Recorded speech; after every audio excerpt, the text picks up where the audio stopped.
Hey everyone, this is Roger from Almost in Full Color. We're in April now, and of course, Twitch gave us 5 free games for this month as well. So let's get into it.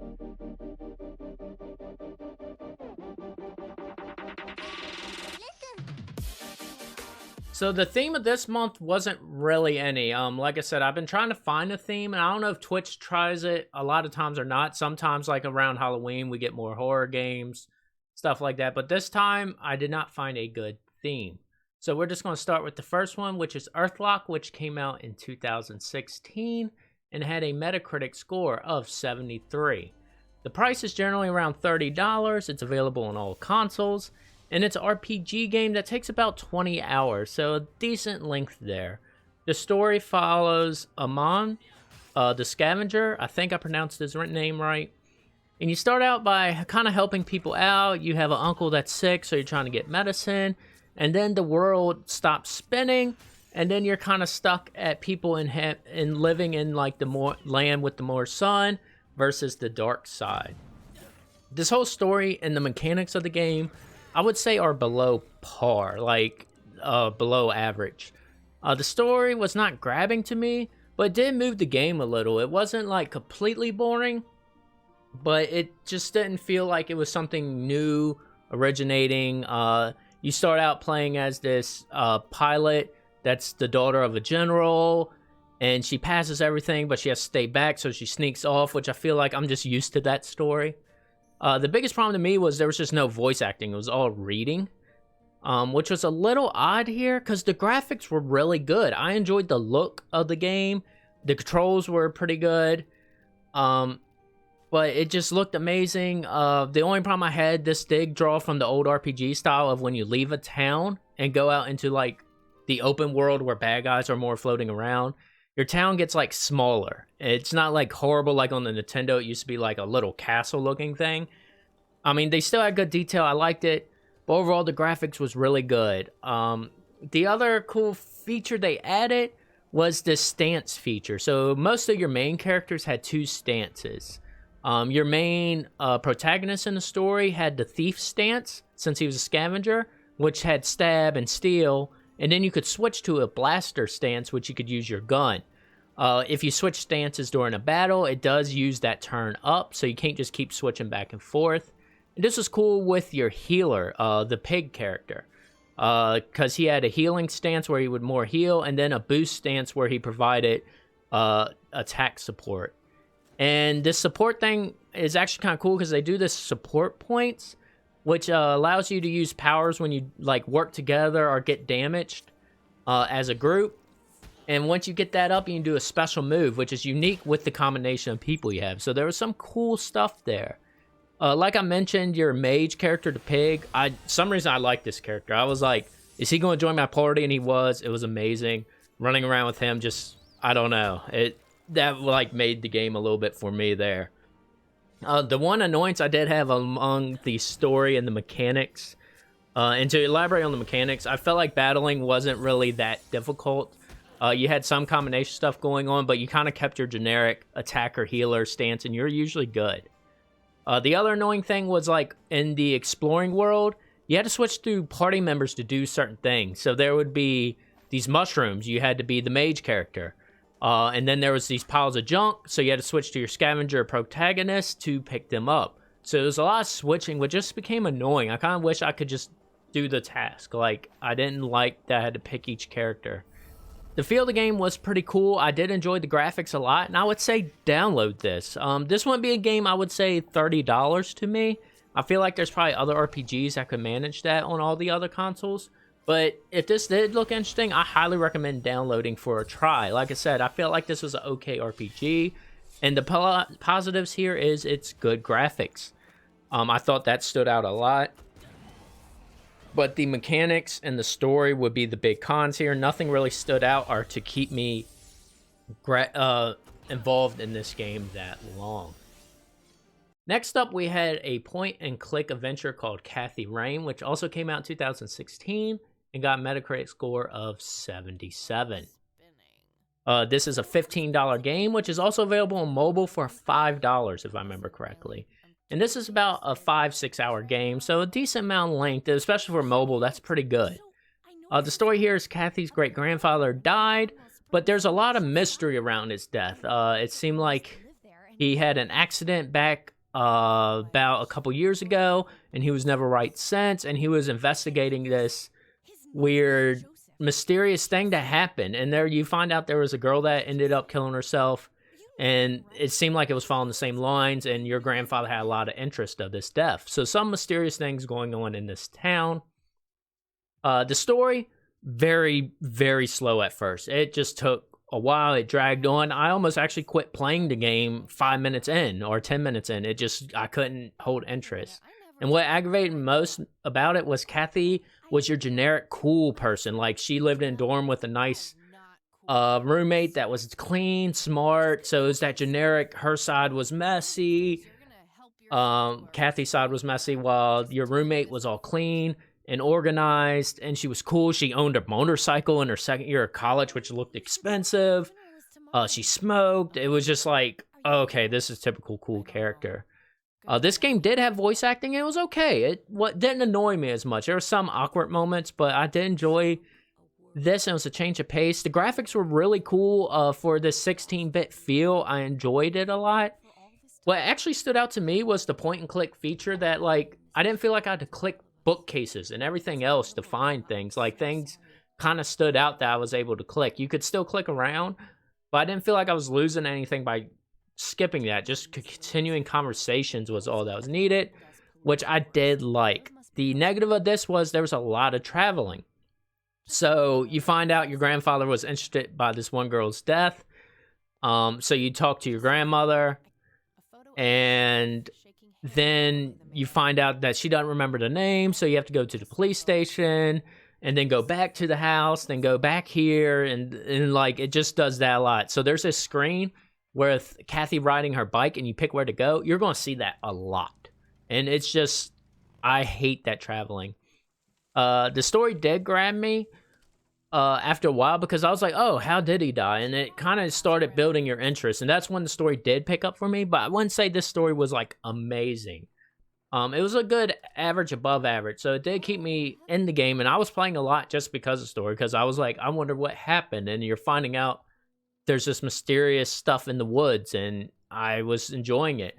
So I recommend this as a download to try this out. But the mobile game didn't seem bad. Like, playing this on mobile, I could see this fitting, especially 5 to 6 hours.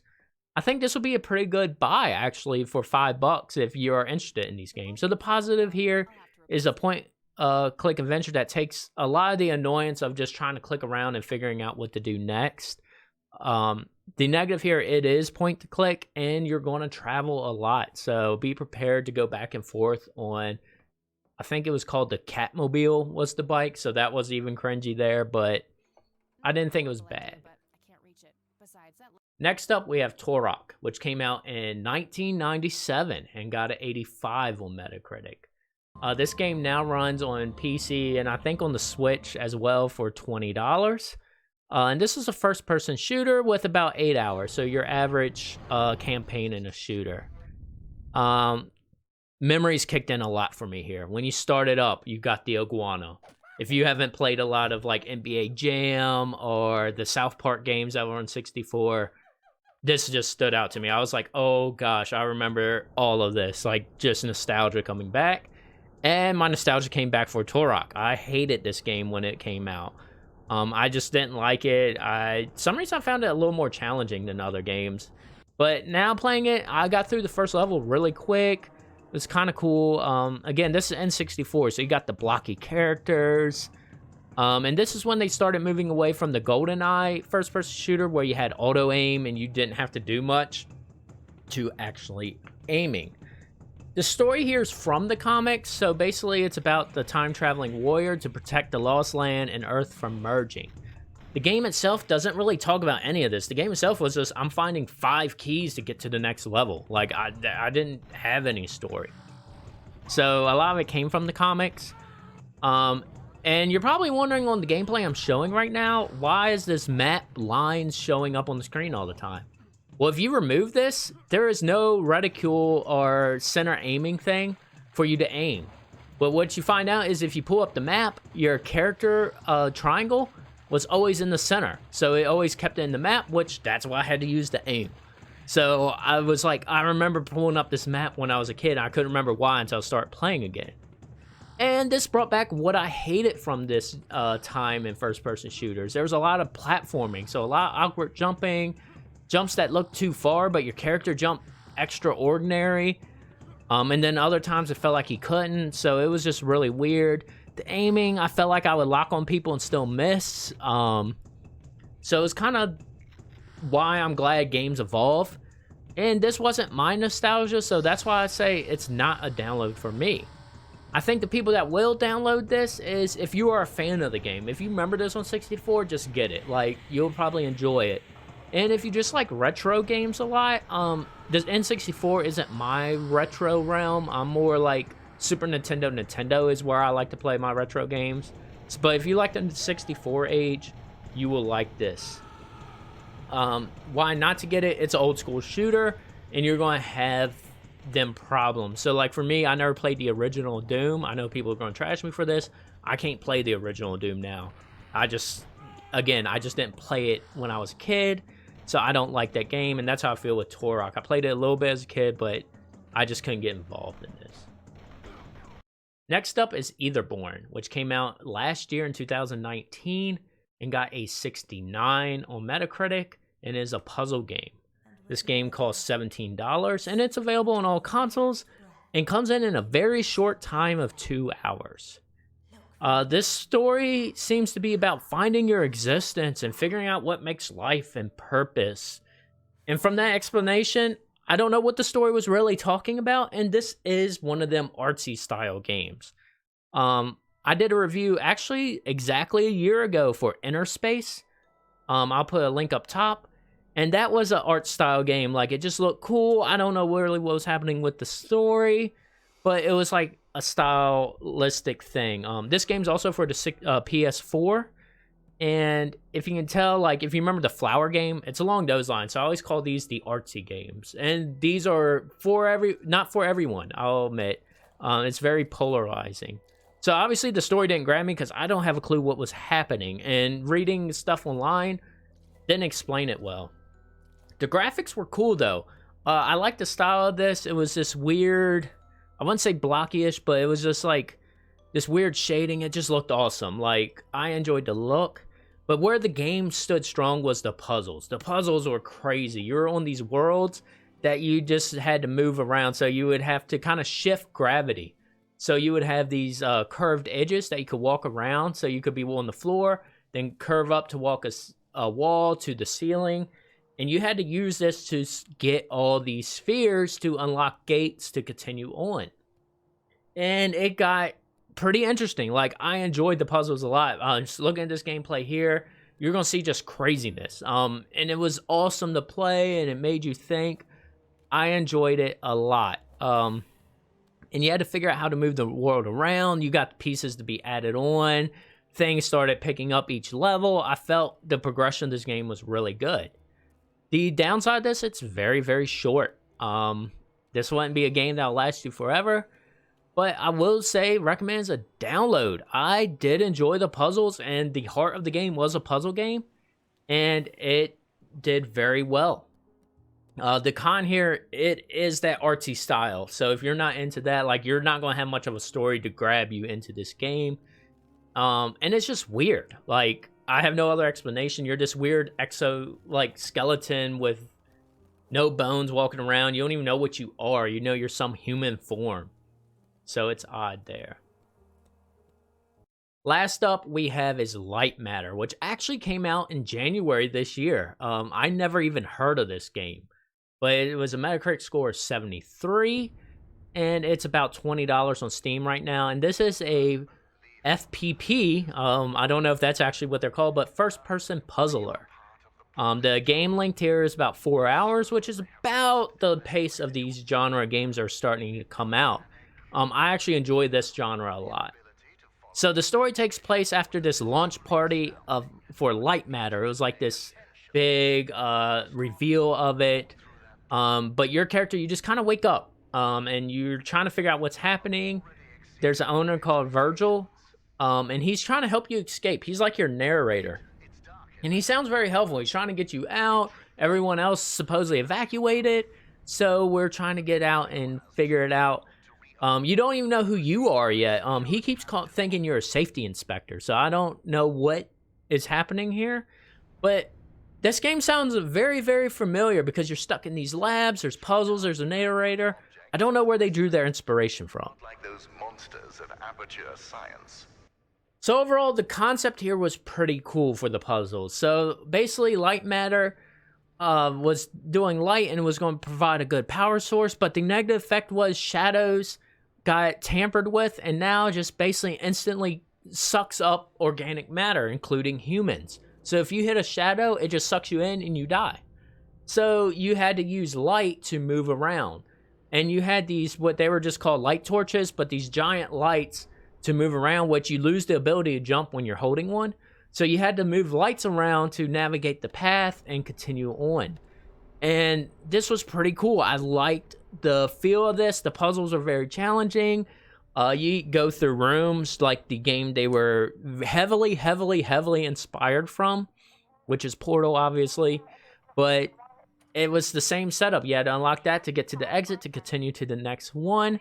And you find some other stuff is happening in these labs once you kind of explore more. If you think Portal, think of the Rat Man, giving you hints, kind of similar here. The graphics here was this weird cel-shaded thing that worked really well.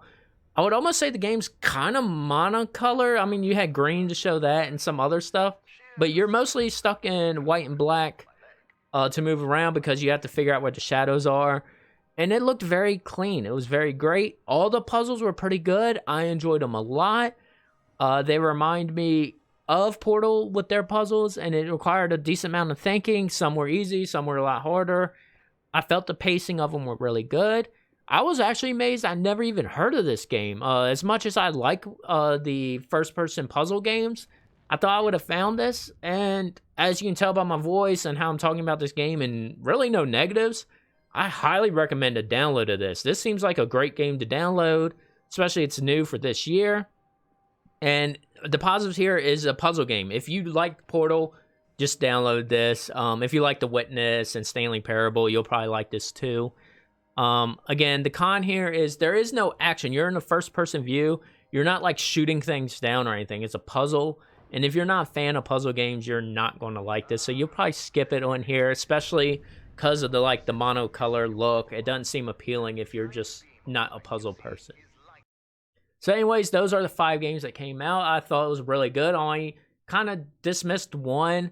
Cathy Rain, I was on the verge, but I did find the story was enough to grab me where you should play it. I do think it would work way better on mobile. But I would highly recommend Light Matter this time. That if I had to pick one game to get, Light Matter would be it. Anyways, I'll see y'all next month with probably another 5 games. I'm enjoying that they are doing 5 games, and I'm enjoying that they are longer games. At first, they were like, I remember that I played a game that was actually 20 minutes. I was like, oh god, this was short. And most of their games were like an hour to 2 hours, so now they're pulling in more games, which is helpful. So anyways, I'm Roger. Hope you enjoyed this. Peace.